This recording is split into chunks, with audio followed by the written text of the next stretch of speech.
Hello students, good morning to all of you. The students of class 9 in physics. Today I am starting a new chapter. The previous chapter was motion and this chapter, new chapter, it is force and laws of motion. My dear students, in motion chapter, you have studied about speed, velocity, acceleration, uniform, non-uniform motion, uniform circular motion, and their graphical presentation. In motion, you have found that a body moves.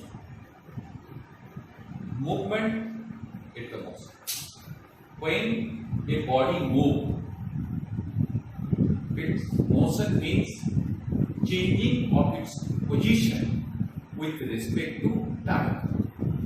When a body changes its position with respect to time, that is called motion. But a very important question arises in the mind of the scientists, philosophers, those who could not find out the problem of motion and what causes motion.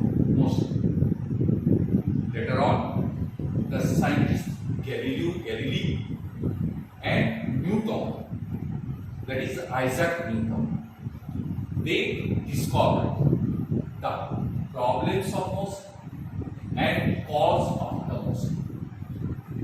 What is the cause of the motion? The cause of the motion, it is the force. What is force? Force is the term in science, very critical. But in simple way, we can explain it. Pushing something, pulling something, or hitting something. If we pull something, that is joint, and if the body moves towards the force, applying force in that direction, if the body moves, or if something is being pushed or hit something, then the direction, its motion change or motion takes place, the direction may change takes place, the shape of the body even can take place. So these are the effect of force. What happens when a body is in rest? If it is pushed, what happens? It may change its position. It was in rest, it may start to move. It is the effect of force. If we pull something which is in motion, suppose a cyclist is cycling, pedaling on his cycle, definitely it is in motion. If someone pull it from that cycle, what will happen? The motion of the cycle will be reduced. So in this way, the changing of its motion, change may take place. Change, it may increase the motion, it can minimize or increase the motion. Even if the balance force is much more, then it can also stop the movement of the object. So these are the effects of force. As for example, if a ball is put on the ground, if someone hits the ball, then what will happen? A ball on the ground, when given a small hit, doesn't move for a while. Definitely that ball will stop after rolling to some extent. So rest definitely the ball will come to rest. But rest is the natural state of the object. Whenever a body starts to move, then after going to certain extent, it will stop. And the Galileo experimentally proved it. Suppose a ball, a marble, starting to roll from here, it will gradually increases its motion uniformly and it will go upward. This movement from the top to the ground and again upward till to the reaching of that height. This movement is due to the gravitational force. Due to gravitational force, as soon as we release this ball or marble, due to gravitational force, it will come to this point and again move upward till to the reaching of the same height from where the ball was released. If this slope gradually reduced at this position, in this position, and gradually the slope reduced to 0. This is 0. That is, on the floor, if the ball is moving from here and the slope reduced to the floor or the surface, it will reduce to 0, it means. That is, unbalanced force in this case are 0, in this case, when the ball reaches to the floor. So, unique unbalanced force is required to change the motion. Unbalanced force is required to change the motion, but no net force is needed to sustain the uniform motion. Sustain means to maintain in its own motion. No net force is needed to sustain the uniform motion. So, in practical field, it's difficult to achieve the 0 unbalanced force because of frictional force. What is it? If the ball or the marble is moving from this place, gradually it will roll up to this point, but ultimately it will stop. But why? It is due to the friction. It is due to the friction of the flow. But that friction can also be minimized.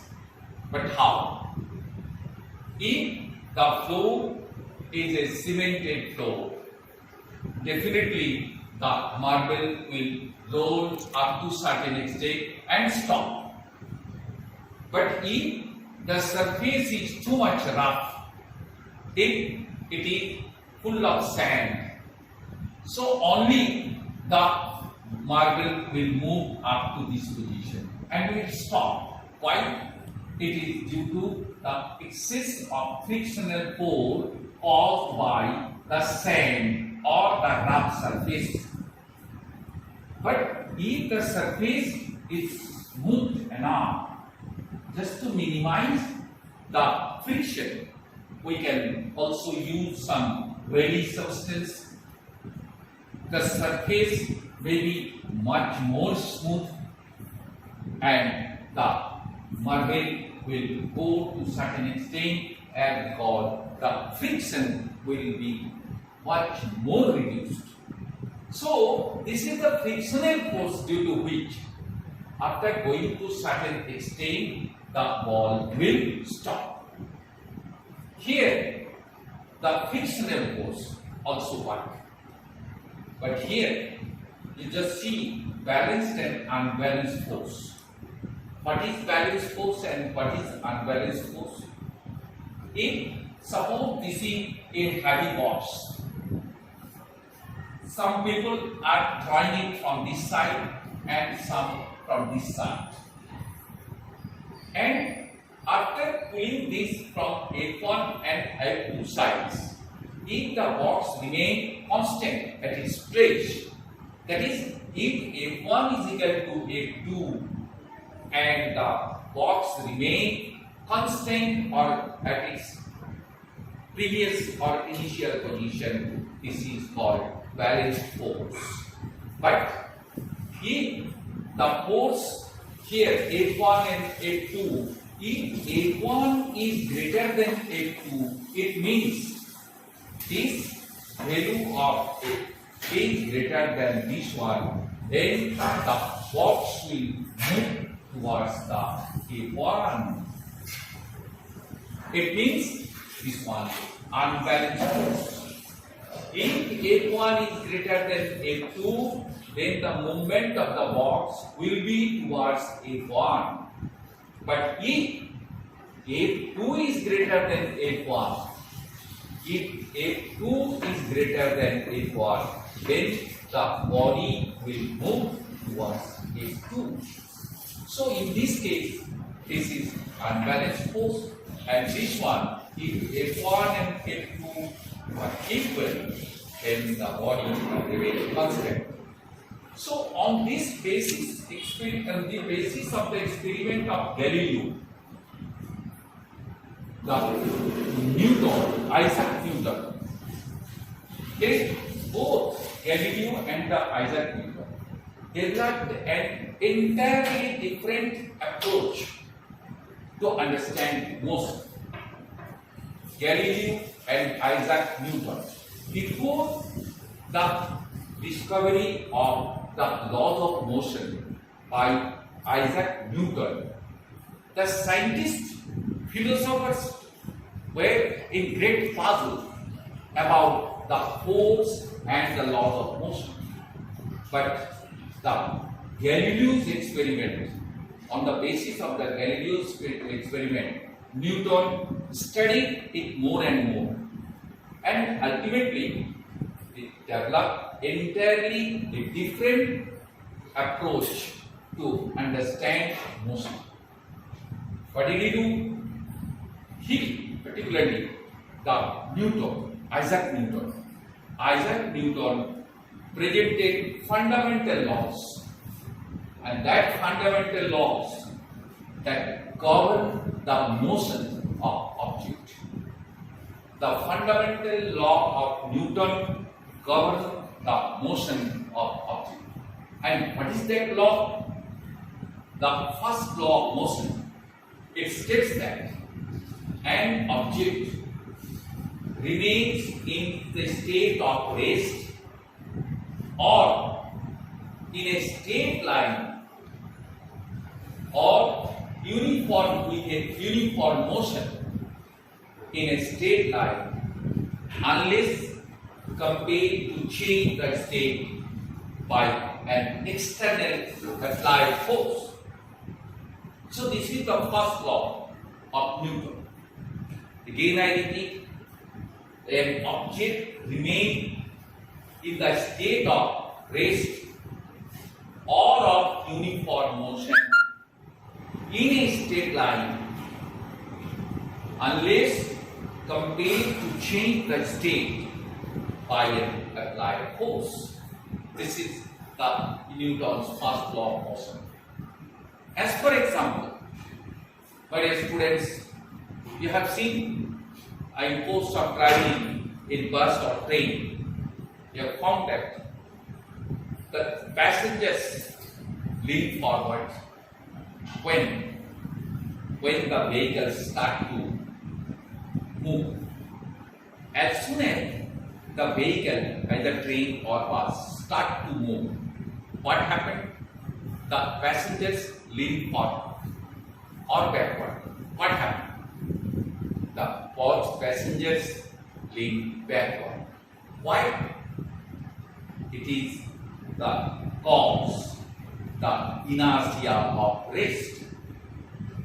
Inertia of rest. So, the Newton's first law of motion is also known as inertia of rest and inertia of motion. Due to inertia of